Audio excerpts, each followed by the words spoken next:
जबलपुर में art culture और music festival जलम का उद्घाटन संपन्न हुआ। 3 दिवसीय इस बहुरंगी आयोजन में देश भर के 600 से ज्यादा कलाकार, पेंटर, फोटोग्राफर, ललित कला कलाकार और सिंगर, म्यूजिशियन और आर्ट के फनकार हिस्सा ले रहे हैं।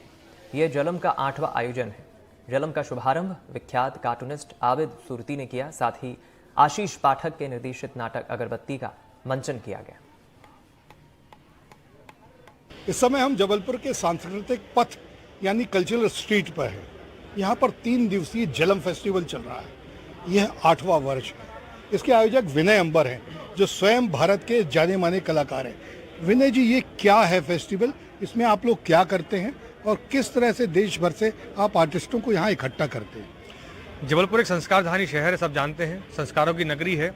तो उस संस्कार की नगरी को हम साहित्य संस्कृति के क्षेत्र में 3-4 चीज़ें जो और बहुत बेहतर हैं, इसमें पेंटिंग, स्कल्पचर, लिटरेचर, थिएटर और आर्ट के सारे वो फॉर्म जो दुनिया के अंदर एवोल्यूशन करते हैं, सामाजिक एवोल्यूशन, सांस्कृतिक एवोल्यूशन, नई चीज़ें लेके आते हैं, नया रूप बनता है, नए फॉर्म बनते हैं, नई अवधारणा पैदा होती है। हमारी अवधारणा सारे विषयों को, सारे कला रूपों को साथ ला के आपसी संवाद करने की है।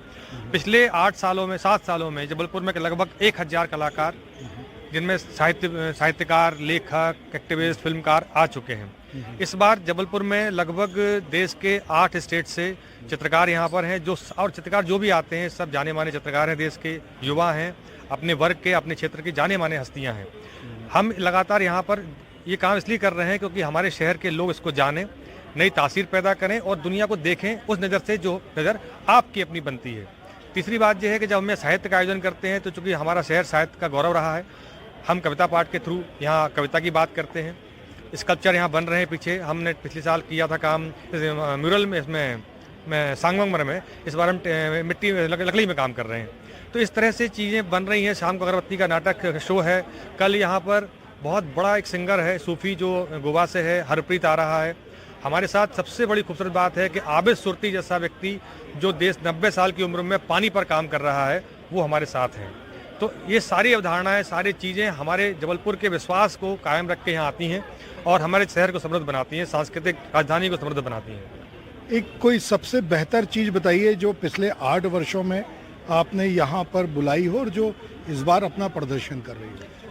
मैं ये कहूँगा कि इन 8 सालों के अंदर जितने भी प्रदर्शन यहाँ हुए हैं, उनमें सबसे बड़ी बात जो हमें अचीवमेंट मिला है वो ये है कि जिन विषयों पर हम यहाँ कला के जिन विषयों पर बात करते हैं, ये विषय यहाँ से उठने के बाद अन्य मंचों पर भी इनकी गरिमा और इनके महत्व को समझा जाता है और वो चर्चा होती है। ये हमारी उपलब्धि है। इसके अतिरिक्त कहें तो जितना आर्ट रिवोल्यूशन हमारे यहाँ हम लेके आ रहे हैं, हमने जो आर्ट के फॉर्म लाया, हमने एक बार ceramic, stone, painting, terracotta, pot, वो सारी विधाएं लेके आए। जो विधाएं धीरे धीरे चूंकि दुनिया बदल रही है, बच्चों में टाइम नहीं है, हमको उनको इंट्रोड्यूस किया और हम बच्चों को लुभा रहे हैं। हमने एक एंट्रेंस प्लान रखा है, इंटर्नशिप प्लान, जिसमें देश भर से करीब 25 बच्चे आए हुए हैं। उनको हम ये बता रहे हैं कि आपको पेंटिंग करना है, स्कल्पचर करना है, उसके साथ साथ लगभग आपको जबलपुर के इस प्लेटफॉर्म पे जो सेमिनार हो रहे हैं, जो फिल्म दिखाई जा रही हैं, उन पर आपको एक छोटा राइटअप लिखना है। आपको सर्टिफिकेट मिलेगा उसका, ताकि लिखने की आदत भी जाए, पढ़ने की आदत भी जाए और करने की आदत भी जाए। सुनना, देखना और गुनना, ये तीनों की यहाँ पर इंटर्नशिप प्रोग्राम है और लोग बड़ा अप्रिशिएट कर रहे हैं। बच्चे जो आए बड़े खुश हैं। क्या है, आप कहाँ से आए हैं और ये क्या बना रहे हैं? जी सर, मेरा नाम बलदेव मंडावी है। मैं खैरागढ़ छत्तीसगढ़ से आया हूँ। तो ये वुड कार्विंग है, जो मैं जहाँ से मतलब बिलोंग करता हूँ, मैं बस्तर से एक्चुअली। तो वो वहाँ की एक लेडी फिगर है, उसको मैं वुड कार्विंग के माध्यम से बना रहा हूँ। ये बताइए कि आज के समय ये वुड कार्विंग को खरीदने वाले मिलते हैं? सर अभी तो मतलब कोरोना के बाद से बहुत कम हो गया है। अभी धीरे मतलब मार्केट में ले रहे हैं वुड कार्विंग को जी। और ये क्यों बनाया?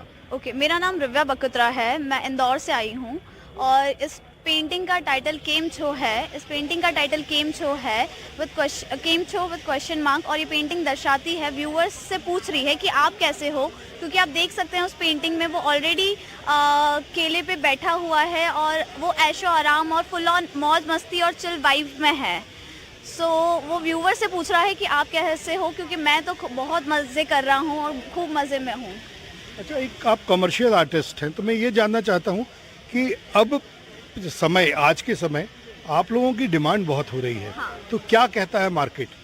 मार्केट डेफिनेटली लाइक मैं खुद भी कमर्शियल काम करती हूँ, सो मार्केट में ऐसा है कि आजकल लोग अपने घरों में पेंटिंग्स प्रेफर करते हैं लगाना रेदर देन मार्केट से लाना, कोई भी प्रिंट मार्केट से लाना। सो और पेंटिंग्स की वैल्यू को समझ रहे हैं, पेंटिंग्स का जो ऑथेंटिसिटी है, वैल्यू है, उसको समझ रहे हैं, उनकी महत्वता समझ रहे हैं। लगभग 600 बच्चे पिछले 2 दिनों में यहाँ पर आकर अपनी कला का प्रदर्शन कर चुके हैं, और जो नामी कलाकार देश भर से आए हैं वो तो ना सिर्फ बना रहे हैं बल्कि लोगों को समझा भी रहे हैं। वीरेंद्र शर्मा के साथ संजीव चौधरी, एनडीटीवी के लिए।